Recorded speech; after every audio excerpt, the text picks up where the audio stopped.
बिस्मिल्लाहिर्रहमानिर्रहीम।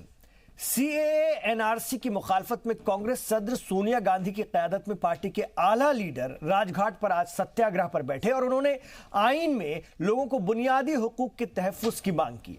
सत्याग्रह के दौरान सोनिया गांधी, साबिक पीएम मनमोहन सिंह और राहुल गांधी ने आईन की तजावीज़ पढ़ी। दरअसल कांग्रेस मुल्क भर में हो रहे सीएए के खिलाफ जो मुजाहरे हैं उनका मवाजना भारत छोड़ो आंदोलन से कर रही है। वहीं मुल्क के अलग अलग हिस्सों में पिछले 2 दिनों से सीएए की हिमायत में भी मुजाहरों का दौर शुरू हुआ, हिमायत में भी मुजाहरे शुरू हुए। इसलिए हमने आज अपनी बातचीत, अपनी डिबेट का जो नाम रखा है, जिस पर हम बात करेंगे कि तेरा मुजाहरा मेरा मुजाहरा।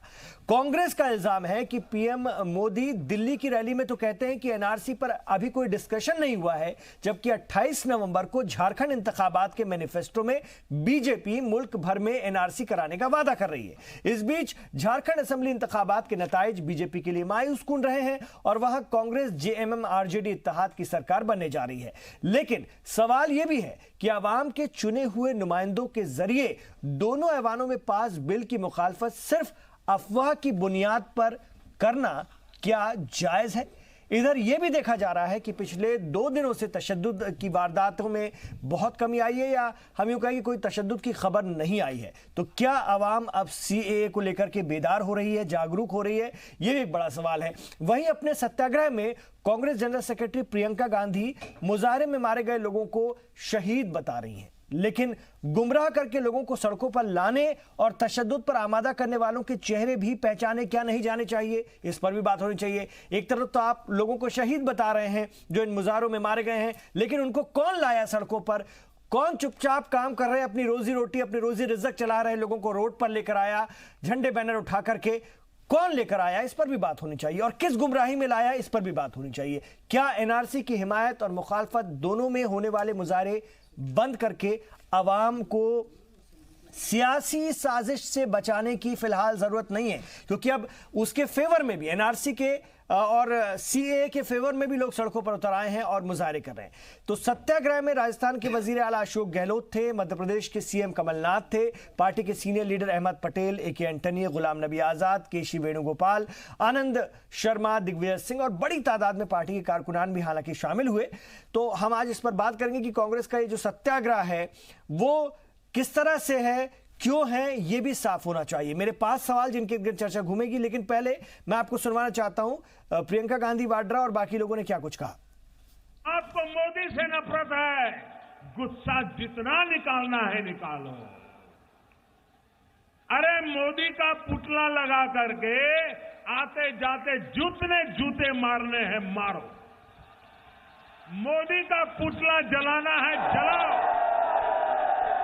लेकिन देश की संपत्ति मत जलाओ, गरीब का ऑटो रिक्शा मत जलाओ, गरीब की झोपड़ी मत जलाओ। आज जो ये लोग कागज कागज सर्टिफिकेट इसके नाम पर मुस्लिमों को भ्रमित कर रहे हैं, उन्हें ये याद रखना चाहिए कि हमने गरीबों की भलाई के लिए इन योजनाओं के लाभार्थी चुनते समय कागजों की बंदी से नहीं लगाई। आज जो ये लोग कागज कागज सर्टिफिकेट इसके नाम पर मुस्लिमों को भ्रमित कर रहे हैं, उन्हें ये याद रखना चाहिए कि हमने गरीबों की भलाई के लिए इन योजनाओं के लाभार्थी चुनते समय कागजों की बंदी से नहीं लगाई। बिजनौर के 22 साल के बच्चे अनस के नाम, जो अपने परिवार के लिए कॉफी की मशीन चलाकर कमाता था, जिसकी कुछ समय पहले ही शादी हुई थी, वहां के 21 साल के सुलेमान के नाम, जो यूपीएससी के लिए पढ़ाई कर रहा था, बच्चों के ट्यूशन कराता था, जिसकी मां ने कल शाम को आंसू भरी आंखों से मुझे कहा कि मेरा बेटा मेरे वतन के लिए शहीद हुआ है। उन सब बच्चों के नाम जो इस आंदोलन में शहीद हुए हैं, बिजनौर के उमराज सैनी के नाम, जिसका परिवार, जिसके 5 बच्चे अभी भी उनका घर पर इंतजार कर रहे हैं, जो अस्पताल में घायल हैं, उन सब के नाम आज हम संकल्प करें कि हम इस संविधान की रक्षा करेंगे, इस संविधान को नष्ट नहीं होने देंगे। जिन चीज़ों के लिए ये विवादित कानून लाते थे तो उन को लोगों ने ठुकरा दिया। बीजेपी के लिए सबक भी है कि देश को बांटने के लिए कोई भी कानून लाओगे तो देश के लोग, हिंदू मुसलमान, उसको ठुकरा देंगे।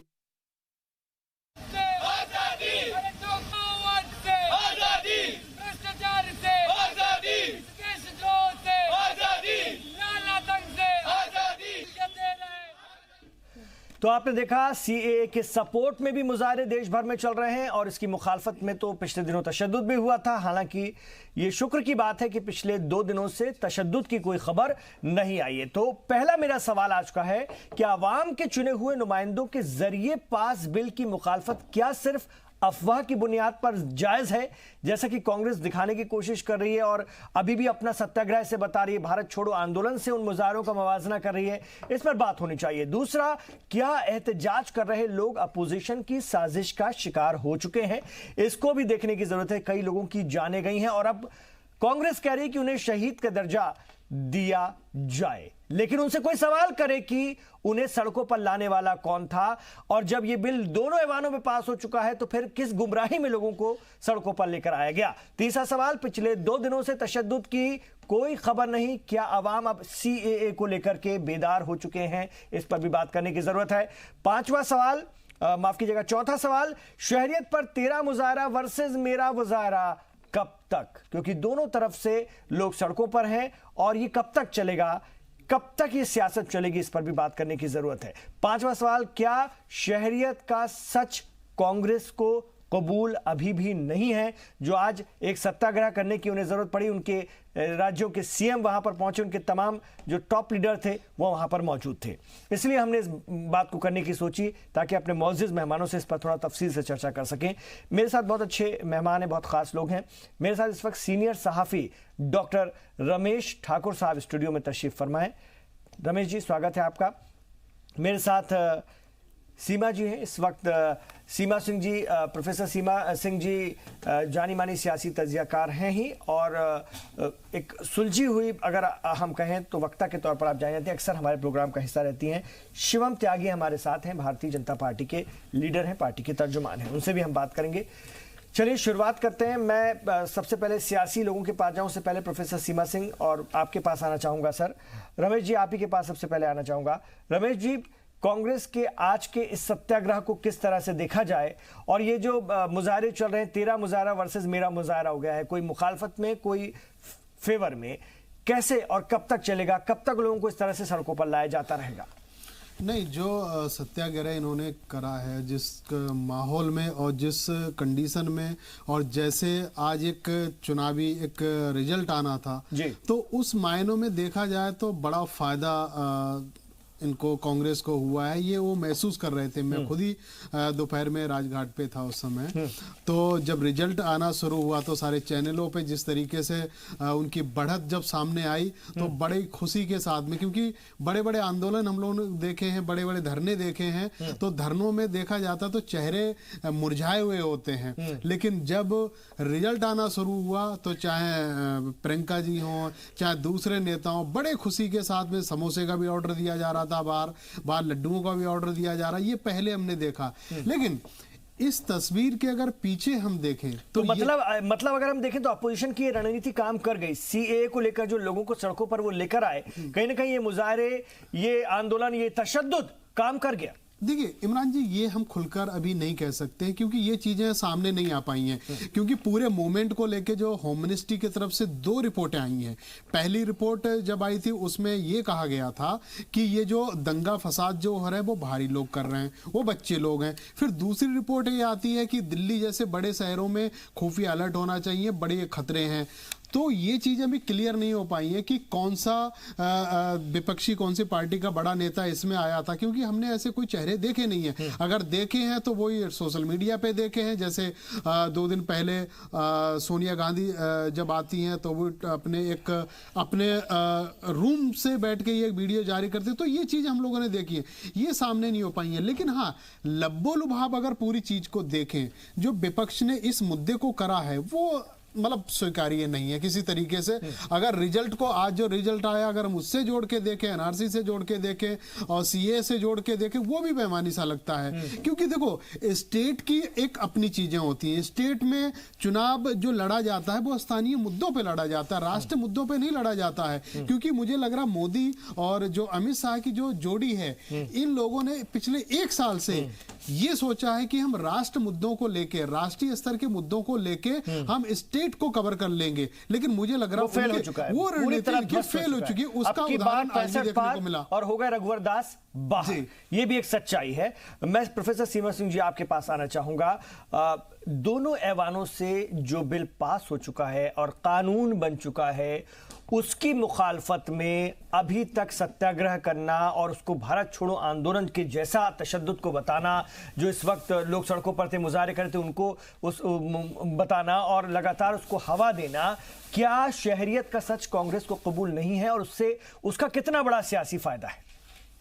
देखिए, इस बात में कोई अगर मुझसे, जैसे मैं आज जब देख रही थी कि सत्याग्रह या विरोध किया जा रहा था, तो पहली बात तो मुझे ये समझने में टाइम लग रहा था कि सीएए को लेकर के विरोध किस बात का है। अगर आप पूरे के पूरे सीएए को लेकर के जिस तरीके से एक मुद्दा बनाने की कोशिश की गई, इसकी एक एनालिसिस करिए, तो मुझे लगता है कि ज्यादातर लोगों ने 2 पेज के उस अमेंडमेंट एक्ट को पढ़ा ही नहीं है। उस अमेंडमेंट एक्ट में सारी चीजें एकदम साफ लिखी हैं और उसमें कहीं नॉर्थ ईस्ट का मुद्दा हो, कब तक नागरिकता देनी है इसका मुद्दा हो, किसकी नागरिकता देनी है इसका मुद्दा हो, किस बेसिस पर नागरिकता देनी है इसका मुद्दा हो, हर एक चीज उस एक्ट में बहुत साफ साफ लिखी है। और मुझे बहुत ज्यादा यकीन है कि जो लोग इसमें विरोध कर रहे हैं, अगर आप उनको बिठा करके उसका रीजन पूछिए, वो कोई भी इसका लॉजिकल एक्सप्लेनेशन नहीं दे सकते कि वो इसका विरोध क्यों कर रहे हैं। इसका विरोध, वो तो संविधान की प्रस्तावना पढ़ रहे थे, बार बार सारे लीडर पढ़ रहे थे और कह रहे थे कि संवैधानिक हुकूक से दूर रखने की सरकार साजिश कर रही है। पूरा का पूरा भ्रम फैलाया जा रहा है, बहुत बड़ा झूठ फैलाया जा रहा है और इसी झूठ पे आपने देखा इतनी बड़ी हिंसा हो गई।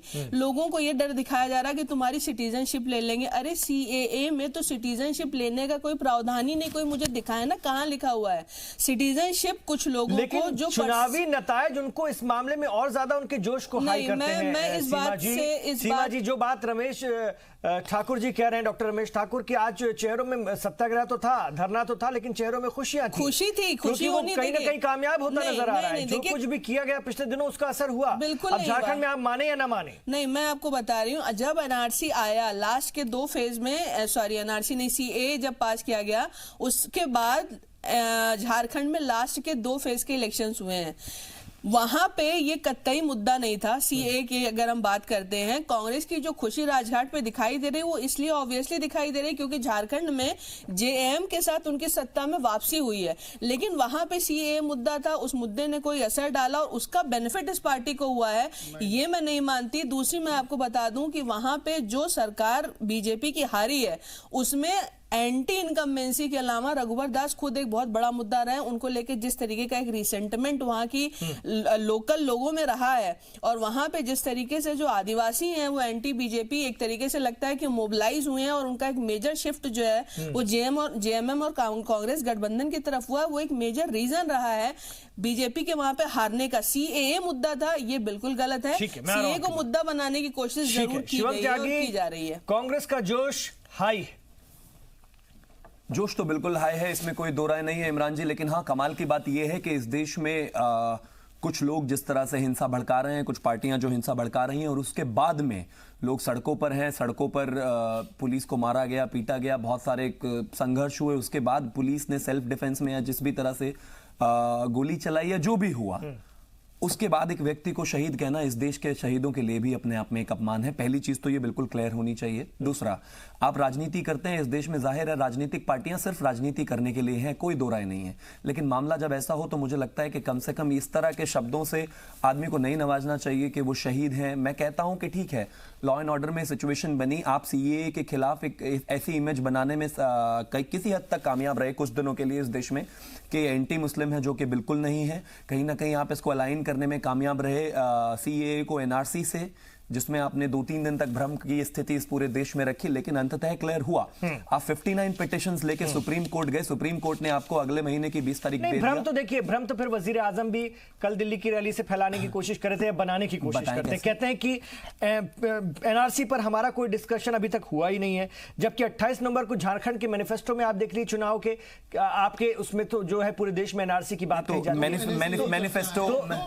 मैनिफेस्टो में ये कैसा भ्रम है, ये कैसा कंफ्यूजन? अबे रुक जाइए, नहीं आप रुक जाइए प्लीज। मैं कहता हूं 2 साल पहले से भी चल रहा है, लेकिन मैनिफेस्टो में होना और उस पर डिस्कशन होना, फिर वजीर दाखिला संसद में भी कहते हैं। जी वजीर दाखिला मैं अभी भी कह रहा हूं 19 अभी मैं भी वजीर आजम कहते हैं वजीर दाखिला तो कह ही रहे हैं। नहीं तो ये आपके सत्ता और संगठन के बीच की खटपट है, बिल्कुल, या फिर दोनों मिलकर के लोगों को बेवकूफ बना? बिल्कुल नहीं, वजीर दाखिला नहीं कह रहे हैं। भारतीय जनता पार्टी वो पार्टी है जो 1971 के बाद से पहले जनसंघ और फिर भारतीय जनता पार्टी लगातार इसके पक्षधर रहे हैं कि पूरे देश में एनआरसी होना चाहिए। ये सरकार भी लगातार और ये पार्टी भी इस बात को कहती रही है, लेकिन कब होगा, क्या होगा, उसके क्या मसौदे होंगे, उसके क्या कागजात होंगे, जिसको लेकर एक शिगुफा बनाया गया विपक्ष के द्वारा, वैसा भारतीय जनता पार्टी ने कभी भी नहीं कहा। मैं अभी भी कह रहा हूं कि हां, एनआरसी पूरे देश के लिए भारतीय जनता पार्टी लाने के लिए कटिबद्ध है, लेकिन उसका मसौदा क्या होगा, उसको कब आना है या कैसे आना है, उस चीज का कोई डिस्कशन नहीं हुआ। और लगातार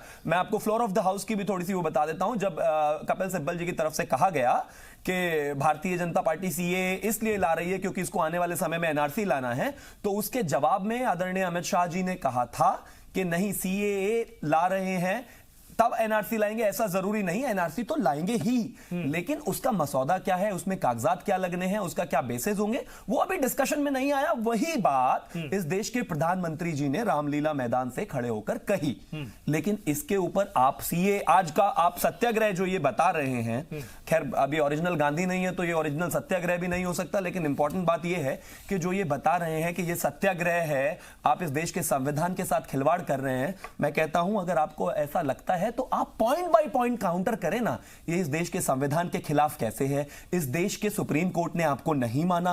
अगर बहुत सारे अभी सुन लीजिए, बहुत सारे ऐसे कानून रहे हैं जो सुप्रीम कोर्ट मौका मिलेगा आपको लड़ने का, रुक जाइए, कम से कम ओपनिंग रिमार्क तो करने दीजिए ना, फिर मौका मिलेगा आपको। उसके बाद सुप्रीम कोर्ट, अब बहुत सारे कानून ऐसे रहे हैं जो सुप्रीम कोर्ट ने खारिज किए हैं। अगर सुप्रीम कोर्ट को इतनी ज्यादा अर्जेंसी लगती तो मुझे नहीं लगता कि अगली 20 तारीख तक का समय दिया जाता। उसके बाद जब आप हाई कोर्ट लेकर गए हिंसा को लेकर, तो उसमें भी हाई कोर्ट का रिमार्क बिल्कुल साफ था कि पहले हिंसा बंद होनी चाहिए। मैं सिर्फ इतना कहना चाहता हूं, आपने हिंसा इस देश में 3, 4, 5 दिन 6 दिन लगातार भड़की रही, उसके बावजूद भी आपको लगा कि इसका आपको पॉलिटिकल फायदा हो रहा है, तो देश को फिर आप आग की तरफ झोंक रहे हैं। लेकिन भारतीय जनता पार्टी या इस वक्त सरकार जो इसके फेवर में मुजाहरे करने के लिए लोग सड़कों पर उतर रहे हैं, लगातार रैलियों का दौर चल रहा है, उनको क्यों नहीं समझाते कि ये भी नहीं होना चाहिए? कम से कम ये मुजाहरे वर्सेस मुजाहरे होंगे, लोग आमने सामने आ जाएंगे तो हालात और नहीं बिगड़ेंगे। अहिंसा परमो धर्म की बात जहां तक है, आप मुझे एक चीज बताइए, जो इसके साथ में प्रदर्शन कर रहे हैं, कहीं आपने हिंसा सुनी क्या इमरान जी? नहीं सुनी, अच्छी बात, और ना ही सुनेंगे आप, क्योंकि बात बिल्कुल साफ है। आप देखिए, जहां पर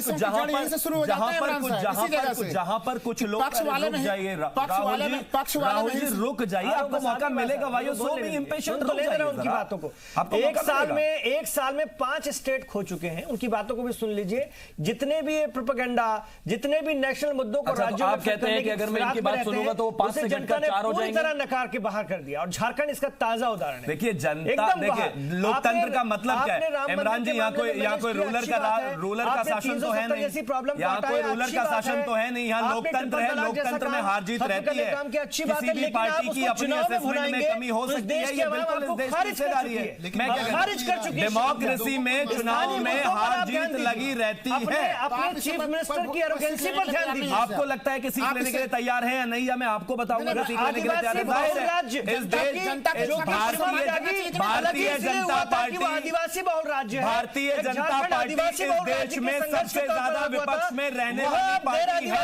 हम 2 से लेकर 3 पहुंचे हैं तो जाहिर है हम हर चीज से सीखते हैं। हम या तो जीतते हैं या सीखते हैं, हम या तो जीतते हैं या सीखते हैं। मैं क्या कहता हूं, और कितना जाहिर है शिवम त्यागी क्यों पूरा देश खोने के बाद समझ में आएगी क्या? आपने देखा नहीं था 3 राज्यों के बाद भी यही सब हुआ था कि देखिए भारतीय जनता पार्टी कहां जाने वाली है, भारतीय जनता पार्टी कहां जाने वाली है। 2019 में देखा ना आपने क्या हुआ, महाराष्ट्र में भी वोट परसेंटेज में हम सबसे ज्यादा थे। आज यहाँ पर मैं कहता हूं कुछ स्टेट्स में जरूर भारतीय जनता पार्टी का वोट शेयर गिरा है, कुछ स्टेट वोट शेयर जरूर, आधा भारत साफ हो गया, आधे से ज्यादा भारत जरूर भारतीय जनता पार्टी का वोट शेयर गिरा है, लेकिन इस पर जरूर विश्लेषण होगा, कहां कमी रही है उसको सुधार करेंगे और आगे बढ़ेंगे। चलिए अब आ रहा हूं राहुल त्यागी जी आपके पास। आज कांग्रेस ने सत्याग्रह किया, प्रियंका गांधी वाड्रा कह रही हैं कि जो लोग तशद्दुद में मारे गए उनको शहीद करार दिया जाए, हम उनको शहीद मानते हैं। कैसे आप देखते हैं, कांग्रेस भी इस पर जमकर राजनीति कर रही है और छोड़ना नहीं चाहती, अच्छा मुद्दा मिल गया है। इमरान साहब, सबसे पहले तो कांग्रेस की कमी ये रही कि जनता ने इसे मुद्दा बनाया और कांग्रेस पीछे से आ रही है, इसलिए कांग्रेस की कमी है कि वो जब ये चीजें हुई थी तो वो फ्रंट पे नहीं आई है। तो कांग्रेस आज जब आंदोलन छिड़ी गया है तो वो पीछे से आ रही है इसका जो है कि लाभ लेने के लिए। तो एक तो कांग्रेस की कमी ये है इसमें। मैं अभी भी कह रहा हूं 2-3 चीजें जो है कि यहाँ पे बिल्कुल समझने वाली चीजें, जो अलग कई सारे मुद्दे जो है कि शिवम जी ने यहाँ पे उठाए हैं। सबसे पहला चीज तो यह है कि सुप्रीम कोर्ट के द्वारा अभी ये कहना कि 20 जनवरी को उसकी सुनवाई होगी, तो ये कह देना कि सुप्रीम कोर्ट ने अभी नहीं कुछ किया है। देखिए, न्यायिक प्रक्रिया की एक गति और दिशा होती है, उसी के अनुसार से गति के तहत उसी गति और सारे कानूनों को पहली डेट में ही सुप्रीम कोर्ट ने हटाया है ना। देखिए, आप ये बता दीजिए, आपसे पूछ रहा हूं, मैं अगर सुन लीजिए, आपके बीच में मैंने नहीं बोला, आप ऐसे ही डिस्टर्ब कर रहे थे, मैं चुप हो गया था, आप ऐसे ही चिल्ला रहे थे, मैं लगातार रिक्वेस्ट कर रहा था। नहीं, मैं फिर चुप हो गया था, मैं चुप हो गया था। मैं ये कह रहा हूं कि देखिए, न्यायिक प्रक्रिया का नियम होता है। अभी हम लोगों ने देखा था कि 99 संविधान संशोधन को जब पारित किया गया था, 1 साल लगे उसके सुनवाई होने में, फिर उसको जो है कि सुप्रीम कोर्ट ने उसको असंवैधानिक घोषित किया था। तब भी बीजेपी कह रही थी कि उसको हमने लोकसभा से 2/3 बहुमत से पारित किया, राज्यसभा से 2/3 बहुमत से पारित किया, आधे से अधिक विधानमंडलों से भी 2/3 बहुमत से पारित किया है।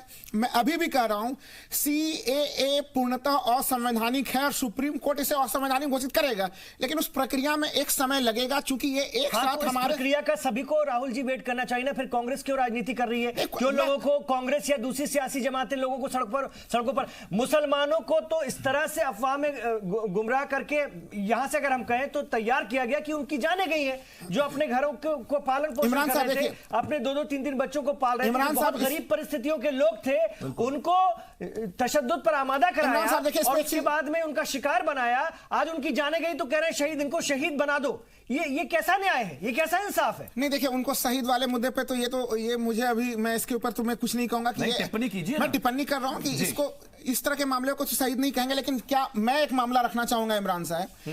अभी शिवम जी कह रहे थे ना कि उसके पक्ष में भी लोग उतर के रैली कर रहे हैं और विपक्ष में भी कर रहे हैं, या लोग प्रदर्शन कर रहे हैं पार्टी ने। लेकिन एक चीज पे ध्यान देने लायक चीज है, 5 लाख आखिर क्यों ऐसा हो रहा है कि जो भाजपा समर्थित जो सरकारें हैं, चाहे वो दिल्ली हो, उत्तर प्रदेश हो या असम हो, वहीं पे हिंसा हो रहा है। हम लोग देख रहे हैं कि महाराष्ट्र में हिंसा के समाचार नहीं आ रहे, इतने बड़े रैलियां हो रही हैं।